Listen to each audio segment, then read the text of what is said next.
अलिफ से अनानास। अली मद आ से आलू। बे से बैंगन। पे से पेंसिल। ते से तूरी। टे से टमाटर। से समर। जीम से जूस। चे से चॉकलेट। ए से हलवा कद्दू। दाल से दौलतमंद। डाल से डब्बा। जाल से ज़रात। रे से रस भरी।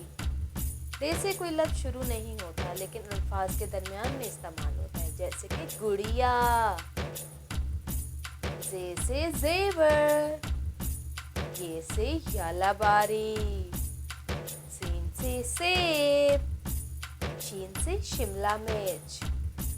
स्वाद से साबुन। यौद से ज़रब। तोय से तोता। जोय से ज़रूफ। आइन से ऐनक।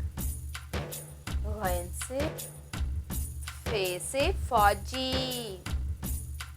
काफ से कलेजी। काफ से कुआं। गाफ से गाजर। लाम से लाल मिर्च। मीम से मुर्गी। नून से नलका।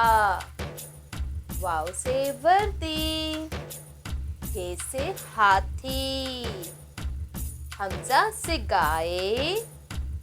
छोटी से याक। बड़ी से यक्का।